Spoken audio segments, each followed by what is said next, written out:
My name is Marcus Sullivan, and at 69 years old, I thought I understood the limits of human cruelty. I was wrong. The Canadian Rocky Mountains stretched endlessly before us as my son Brandon drove the luxury motorhome I'd purchased for him just weeks earlier. His wife Ashley sat beside him, unusually quiet, her fingers tapping nervously against her phone. "Dad, the waste system needs checking," Brandon said, his voice tight. "Pull over at this clearing." I should have noticed the sweat on his forehead despite the cool mountain air. I should have questioned why we were stopping 40 miles from the nearest town in territory where cell service disappeared into the vast wilderness. But I trusted my son. That was my mistake. I stepped outside into the crisp mountain air, breathing in the scent of pine and distant snow. As I walked to the side panel, I heard it, the hiss of the door sealing shut, followed by the metallic click of locks engaging. "Brandon?" I called out, my hand reaching for the handle. Locked. The passenger window rolled down just a crack. Ashley's face appeared, and the smile she wore made my blood run cold. It wasn't sadness or regret, it was triumph. "This is your retirement, Marcus," she said sweetly. "The wilderness you always talked about. Now you can experience it properly." The engine roared. I ran after them, my 69-year-old legs pumping, boots sliding on loose gravel. But a man my age can't outrun a vehicle. I watched the motorhome disappear around a bend, Ashley's final words echoing in my ears. "Say hello to the bears for us." When the dust settled, I stood alone. The temperature was already dropping as evening approached. My backpack lay a few feet away, thrown from the window. I tore it open, hoping for supplies, a radio, anything. Inside, crumpled newspapers and rocks. They'd weighted it to feel full. This wasn't abandonment. This was calculated murder. They'd been planning this for weeks, maybe months. The sudden interest in family bonding, the questions about my heart medication, and whether I'd packed enough for the trip. Brandon had been assessing my vulnerabilities, ensuring I'd be helpless when the moment came. That $120,000 motorhome represented my life savings, money I'd given to bail him out one last time. And he'd used my gift as the vehicle for my execution. As darkness crept through the trees, I heard a branch snap nearby. Something large was moving through the underbrush. Ashley's taunt about bears suddenly felt less like a joke and more like a promise. But they'd forgotten something. I wasn't just a retired construction foreman. I was Marcus Sullivan, former Army Ranger, survivor of 2 combat tours. I reached down and pulled up my pant leg, revealing the fixed blade knife strapped to my ankle, a habit I'd never broken. Brandon thought he'd left a helpless old man to die. He'd actually awakened something far more dangerous. What happens when a trained soldier fights his way back from certain death? The hunt was just beginning. The first night tested every survival skill I'd learned 4 decades ago in ranger training. I found a shallow cave, built a reflector fire, and rationed the energy I had left. My heart medication was back in that motorhome, and I could already feel my pulse becoming irregular. Without it, stress could trigger a cardiac event. I had to stay calm, conserve energy, and focus. By dawn, I'd made a decision. I wouldn't die out here, but I also wouldn't forgive what they'd done. I tracked the direction the motorhome had gone, staying parallel to the road but hidden in the tree line. On the second day, I found an abandoned fire lookout tower. Inside, covered in 20 years of dust, was an old radio transceiver. The battery compartment was corroded, but I'd spent 40 years working with electrical systems. I scavenged batteries from an ancient smoke detector and flashlight, jerry-rigging a power source that would give me one chance. Maybe 5 minutes of transmission time. My hand shook as I connected the final wire. "Mayday, this is Marcus Sullivan. I'm stranded near the old Pemberton Fire Road. My son and his wife abandoned me here intentionally. I need emergency assistance." Static crackled. Then miraculously, "Copy that, Marcus." "This is Ranger Station 7. We've got your approximate location. Weather's coming in. We can't fly until morning. Can you hold out?" "I'll hold," I promised, gripping the dead radio after the batteries failed. But as I waited for rescue, I found something else in the tower. An old log book. Rangers used to record observations, weather patterns, and visitor notes. Flipping through yellowed pages, I stopped at an entry from 3 weeks ago. The handwriting was unmistakably Brandon's. "Scouting locations. Need somewhere remote enough that rescue would take days." Old man won't last without his meds. Perfect spot. He'd been here. He'd planned every detail, documented his reconnaissance like a military operation. This wasn't a desperate act born of panic. It was premeditated, calculated, and cold. Beneath his notes was something else, a photograph that had fallen from between the pages. It showed Ashley kissing a man I didn't recognize, someone clearly not my son. On the back, in her handwriting, "Once we're rich, we can finally be together." The pieces fell into place. Brandon wasn't just trying to get my money. Ashley was using him to get it, planning to abandon him once the insurance payout came through. They'd taken out a policy on my life 6 months ago, listing accidental death in wilderness as covered. If I died out here, they'd collect $1.05 million.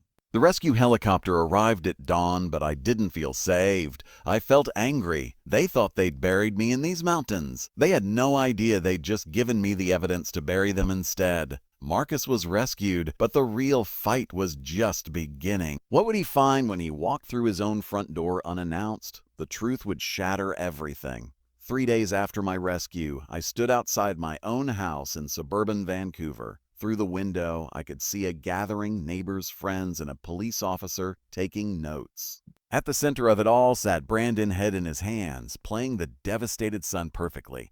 Ashley stood beside him in black, already mourning a man who was very much alive. He just wandered off. Brandon was telling the officer, his voice breaking, "We searched for hours.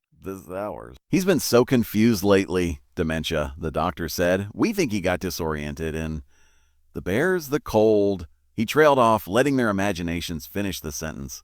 I'd seen enough. I used my key. They'd been so confident I was dead, they hadn't even changed the locks. The door swung open.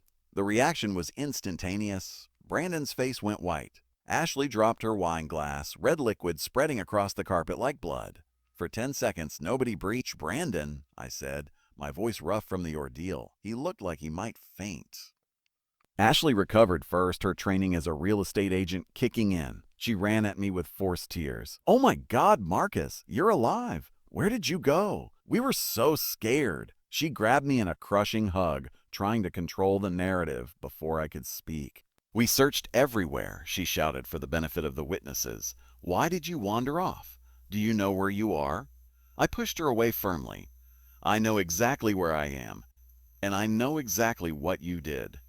Brandon jumped up, his panic barely disguised as concern.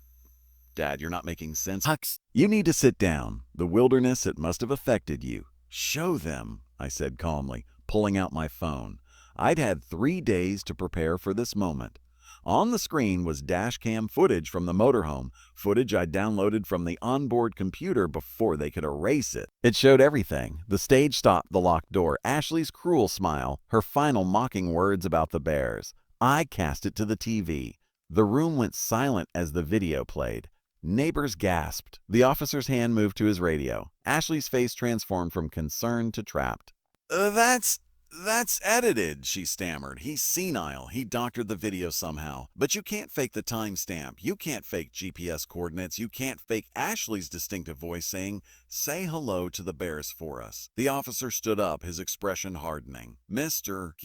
Sullivan, we need to talk. Privately, and you two," he pointed at Brandon and Ashley. "Don't go anywhere."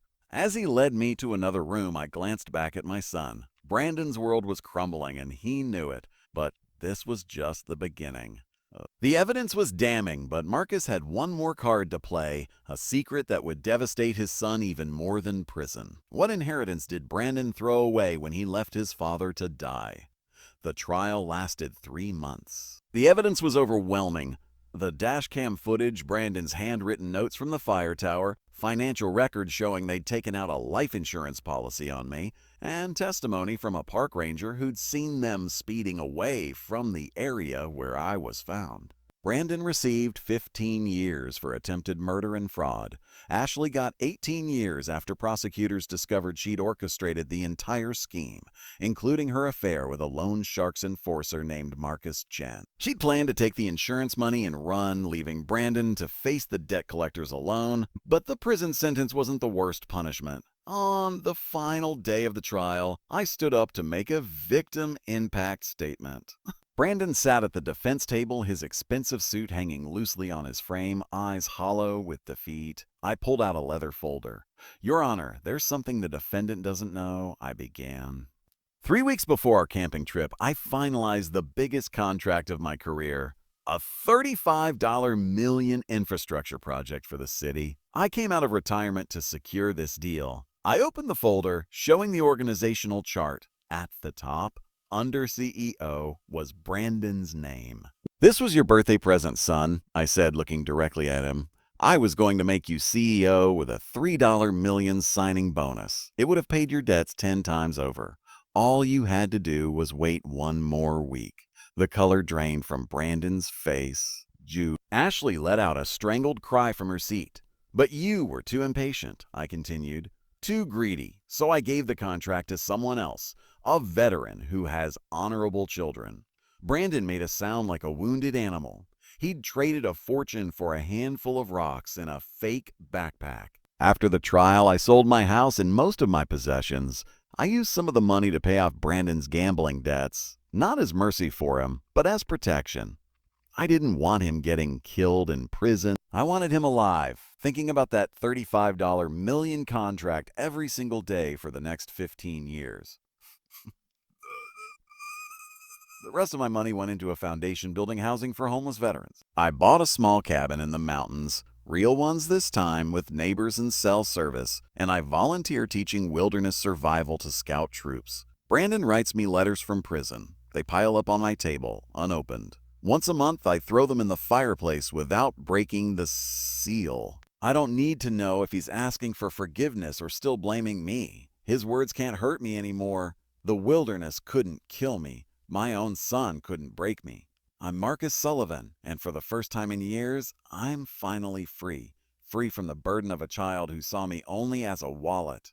Sometimes the greatest act of love is letting someone face the consequences of their choices. Loyalty must be earned, not assumed. And family? Family is what you make it, not what's given by blood. Remember, the most dangerous predators aren't always in the wilderness. Sometimes they're sitting at your dinner table, waiting for the perfect moment to strike. Trust your instincts, protect yourself, and never confuse enabling with love.